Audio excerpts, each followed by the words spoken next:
Hello everybody, and welcome. As it has already been 2 months since my last review, I decided to take some initiative and review some smaller games in the meantime. This doesn't mean I will be treating these reviews as any less important than my Zelda ones, just means I'm able to produce more content faster and not have radio silence in my 2 videos per year schedule. To start this habit of producing more content, I decided to start simple and review the classic Mario platformers from 1985's Super Mario Bros. To the SNES's Super Mario World. This is nowhere near as big a commitment as reviewing every Zelda title because they take an age just to finish, and my next review is a double header. This is a 5-part mini-series that isn't too taxing to make. So, Mario 1. Bundled in with the original NES, Super Mario Bros. Was the brainchild of Shigeru Miyamoto, taking the character from the arcade game Donkey Kong and the name from his landlord at the time, Mario Segale. Miyamoto made the arcade version of Mario Bros. And while this was the first time Mario had his name stapled to a game, it certainly wouldn't be the last. Developed at around the same time as the original Legend of Zelda, some of the obstacles intended for that game end up being staples in the Mario series instead, like the firebar. Not only that, but Mario would release first out of the pair. September 13th, 85 in Japan, October in North America, and May 87 for Europe. And despite releasing very early in the life of the NES, Super Mario Bros. Is considered one of the highlights on a console with so many other good platformers. The story and context of Mario 1 is that the Princess Toadstool was kidnapped by the evil turtle Bowser and Mario must go stop him. The original manual for the game says that Bowser's magic turned all the inhabitants of the land known as Mushroom Kingdom into blocks, the very same ones Mario breaks with every jump.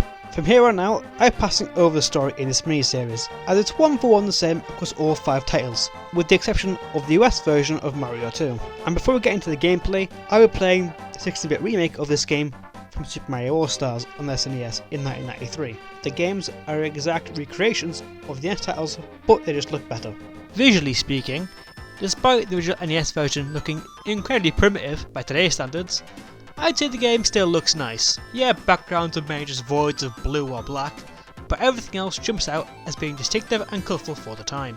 The objective at each stage is to reach the end of the level by running right across pits, obstacles and enemies to lower a flagpole at the end of every stage. Most of these take place in the same grassy areas, except for 2 water levels, but a bunch take place underground, and the last level in each world is a castle stage, which appears the same as underground stage, just with a boss fight at the end. The bosses in this game are rather underwhelming. You can either switch the axe at the back of the bridge where it stands on, or hit him with 8 fireballs. Both methods resolve the fight and Mario can move on to the next world. But back onto fireballs. Mario may be able to jump higher than Big Ben's Big Bell End, but he is incredibly frail, and just a single touch from anything is enough to send the plumber to an immediate grave. That's where power-ups come in. Here we have 3 flavours: the Super Mushroom, Fire Flower and the Star. Super Mushroom makes Mario taller, but practically just means you can take another hit. Get a Fire Flower while already having a Super Mushroom, and Mario will become Fire Mario, changing his overalls and can fire his own projectiles. The Star makes Mario invincible to all enemies and projectiles,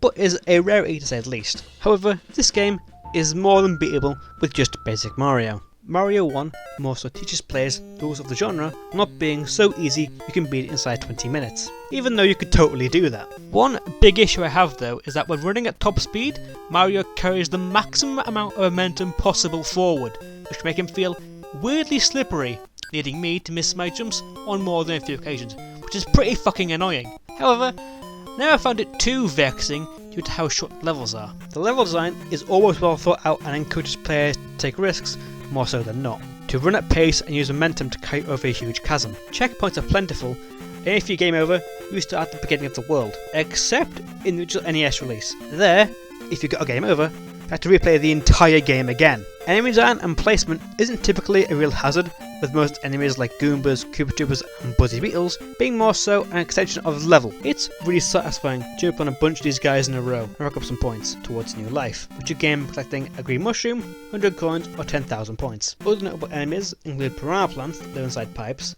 Lakitu, who spines at you which can't be jumped on, bloopers, who are mostly underwater, bullet bills and fire from cannons, and Hand Brother. These fuckers are the worst. I have the only example of really obnoxious enemy placement, like the Tenosaur inside World 83, or this bastard right here at the end of the final castle. The arc they throw the hammers reminds me too much of the Dairas in Zelda 2, which is never a good thing. Ignoring my PTSD for a minute, let's focus on something more wholly enjoyable. The soundtrack to Mario 1 doesn't really need an introduction. It is emblematic and synonymous with video games as the plumber himself. I personally wouldn't play the music through my daily life, but it fits the tone and appeal of the game, and it's upbeat and catchy without ever becoming repetitive.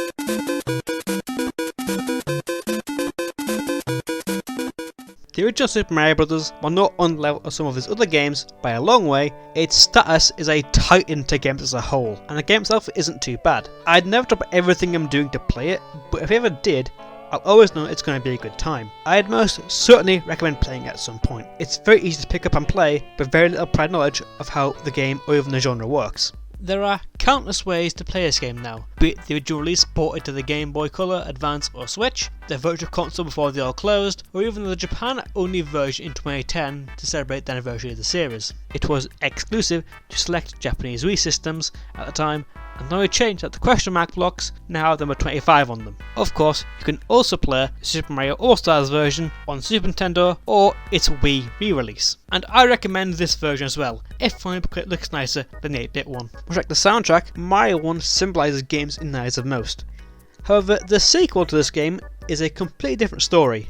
And I don't mean the Mario 2 the rest of the world got, I mean the Japan-only sequel to Mario 1. Some might know it as Super Mario Bros. For Super Players, but when it finally released elsewhere, it was 1993 on the previously mentioned Super Mario All-Stars, and called something else. Next time, we'll take a look at Super Mario Bros. The Lost Levels. Thank you for watching, and good night.